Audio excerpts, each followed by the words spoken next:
There are moments in your life, those tiny, razor-sharp instances, where you realize that no matter how much you've achieved, how many degrees you hold, or how much money is sitting in your account, there are still people who see only one thing, and it strips all your armor away.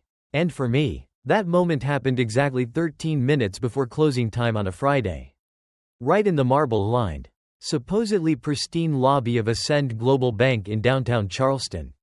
I was there. Anya Cole, 42 years old, founder and CEO of Cole Ventures, simply trying to execute a standard $50 business withdrawal. I was wearing my custom Italian navy suit, the kind that hangs just right and whispers success, carrying my executive tote with the small, custom-made Platinum Banking Consortium logo that, clearly, the bank manager wasn't trained to recognize.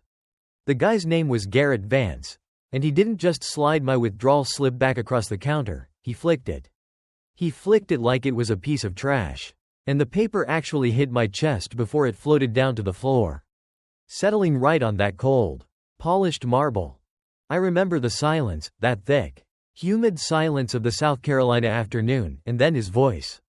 It was dripping with a kind of privileged, performative contempt. He leaned back in his leather chair, the picture of self-satisfied mediocrity, and announced, loud enough for the 4 tellers and about a dozen customers to hear. "Listen, sweetheart, maybe try the pawn shop next door. They're usually more accommodating to people like you." People like you. That phrase, it's not just a rejection. It's a surgical strike. It doesn't just question your finances, it questions your very right to exist in that space. I froze, not out of panic, but out of the sheer, familiar, exhausted rage that had been simmering since I was a little girl being followed in department stores. But I didn't move. I just watched him make a whole show of sanitizing his hands with alcohol gel. Each pump of the dispenser deliberate, theatrical, and designed to insult. "Security," he calls out, practically shouting. "Officer Benitez, we might need an escort if this lady keeps insisting she belongs here." You could hear the gasps echo in the lobby. Phones started popping out, little mirrors of outrage reflecting the scene. The tellers, bless their hearts, they were exchanging horrified, wide-eyed glances, but my focus stayed locked on Garrett. My grip tightened on my tote, the one with the logo that was, ironically, the key to his entire future. I found my voice, and thank God, it came out steady as glass. No trembling, just cold clarity. "Mr. Vance, you are making a mistake," I said, my voice barely above a conversational level. But it cut through the drama he was trying to create. "Have you ever been judged by your appearance before anyone knew your story?" He just smirked. He was enjoying the audience, drumming his stupid, manicured fingers on the counter, basking in the performative authority. "Ma'am," he replies, dragging the word out like a threat, "I'm going to need 3 forms of identification. Government-issued photo ID, social security card, and proof of residence dated within 30 days.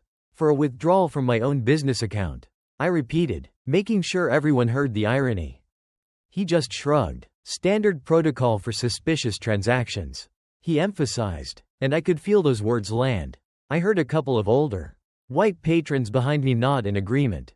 That's the insidious part of it, right? It always hides behind protocol and security. I placed my driver's license down. He took it, held it up to the light like he was studying a priceless forgery. Checking the hologram, the entire 9 yards. The theater of it was breathtaking. "South Carolina license," he drawled. "How long have you been in town?" It was such a loaded question. It implied, without saying a word, that I was new money. A temporary fixture. Someone who didn't belong to his Charleston. 5 years, I replied. "I've banked here for 3. He typed with exaggerated reluctance. Every keystroke was an accusation. The computer's showing some irregularities. Large deposits from multiple sources. How exactly did you obtain these funds, ma'am?" He thought he had me, didn't he? Meanwhile, behind me, this young woman, Lexi Green, she was already recording on her phone. I could hear her whispering into her live stream. "Y'all, this manager is straight up profiling this sister right now. This is wild." The comments, I imagine, were already starting to flow. "Get his badge number. This is 2024. Not 1954. Report this.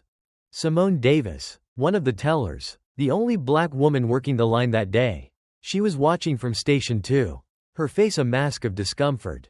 I knew that look of wanting to intervene, knowing the cost, and retreating into the safety of silence. She'd seen Garrett's protocol before, reserved exclusively for customers who made him uncomfortable. I took a breath. I run a private equity firm, I explained, still keeping my tone measured. Controlled. These are standard business transfers. He leaned back, arms crossed, disbelief plastered across his face. Private equity? What kind of business? Exactly? Let me guess. Consulting? Event planning? Hair products? The audacity. It was less of a question and more of a statement broadcast to the entire room. A black woman couldn't possibly run legitimate high finance. My phone buzzed in my bag. The caller ID read, Board Secretary, Ascend Global. I declined the call without a glance, keeping my eyes fixed on Garrett. He noticed the expensive phone, the platinum case, the real deal, but immediately dismissed them as fake props in my con. Look, Mrs. Cole, he corrected himself with phony politeness. I'm just following bank policy. We can't have people walking in here claiming to own money they can't account for. You wouldn't believe the stories we get. Last week, someone tried to cash a lottery ticket that was obviously photoshopped. The comparison, equating my multi-million-dollar firm's funds to a fake lottery ticket, stung the air. Customers shifted. Officer Benitez, the security guard, approached, his posture screaming, Please, not this today. Is there a problem here? Benitez asked, his voice low, professional, and slightly weary. No problem, I said firmly. Just a misunderstanding about customer service standards. Garrett laughed, a short, sharp, malicious sound. Customer service? Ma'am, our customers don't typically need to be educated about banking procedures. Our clientele understands how legitimate business works. That insult, it was the point of no return. It wasn't about the money anymore. It was about defining who was legitimate and who was educated. I opened my briefcase, just wide enough for him to glimpse the edge of some thick legal documents marked confidential acquisition. I then pulled out my actual working credit card, not a standard gold or black card, but a solid platinum one, unmarked, issued by a private consortium he clearly didn't recognize. Another prop? He sneered. Look, lady, I don't know what kind of game you're running, but this is a respected financial institution. We don't fall for street corner theatrics. The street corner comment. That was the final insult. Lexi's live stream exploded. Did he just? Oh, hell no. Somebody call corporate. Perhaps you'd like to call your supervisor? I suggested, my voice like cold, hard steel. I am the supervisor for this branch, he declared, puffing out his chest. And I'm telling you that this transaction raises red flags. $50 in cash from a business account with irregular deposit patterns. With your demographic, he paused, letting the word demographic hang there like a curse. We see these scams constantly. No one in the lobby misunderstood his meaning. It was 2:53 p.m. 10 minutes left. Assistant manager Chelsea Ross finally emerged from the back office. Drawn by the commotion, her polished corporate smile immediately faltered. She positioned herself right behind Garrett the moment that briefcase opened. It was like Pandora's box, but instead of chaos, it released the most organized, bureaucratic kind of power imaginable. The kind that destroys careers with the efficiency of a finely tuned spreadsheet. I pulled out a thick manila folder bearing the Ascend Global Bank logo and the words Confidential Board Resolution stamped in red across the cover. The paper quality alone, the official seals, the feel of it, screamed authenticity. Garrett's smugness began to falter as he read the letterhead upside down. What is that supposed to be? He stammered, his bravado instantly evaporating. Board Resolution 2024-047. I read, my voice carrying the precision of someone reading a death sentence. Filed this morning at 9:17 a.m. with the Federal Reserve Bank of Atlanta. Approving the acquisition of Ascend Global Bank by Cole Ventures. The words hit the lobby like a physical force. Conversation stopped. Lexi's phone stopped recording for a second, then resumed with renewed, breathless urgency. Chelsea Ross, the assistant manager, went pale. Acquisition? That's impossible. We would have been notified through proper channels. Check your email. Ms. Ross, I suggested, almost kindly. Sent at 9:23 a.m. to all senior management and board members. Corporate communications sometimes get filtered incorrectly. Garrett snatched the document with shaking hands. His eyes scanned the official seals. The signatures of the board chairman, the chief regulatory officer, the Federal Reserve filing numbers. Every single detail confirmed what his tiny little brain was refusing to process. The document was real. This has to be fake, he whispered, but his voice lacked any conviction. Lexi's live stream audience exploded past 3,000. Y'all, I think this woman just said she bought the bank. I pulled out a second document, my business card. Not the flimsy stock of pretenders, but heavy, embedded platinum stock that costs $50 per card to produce. Anya Cole, Chief Executive Officer, Cole Ventures. I stated, perhaps you've heard of us. Chelsea's hands trembled as she pulled out her phone and actually Googled the company name. The results that flashed across her screen made her knees buckle. $8.9 billion assets under management. Acquired First Southern Trust last year. Founded in 2019 by Anya Cole, former Goldman Sachs Managing Director. Effective Monday morning, I continued, with surgical precision. Cole Ventures owns 67.3% of Ascend Global Bank. The acquisition was finalized at 9 a.m. today, pending regulatory approval, which was granted at 11:47 a.m. I produced the Federal Reserve approval letter. There was no faking this. Garrett's face cycled through disbelief, terror, and finally, the pale, cold recognition of career suicide. Officer Benitez, the security guard, spoke up, his voice barely a whisper. Mrs. Cole, I sincerely apologize for any inconvenience.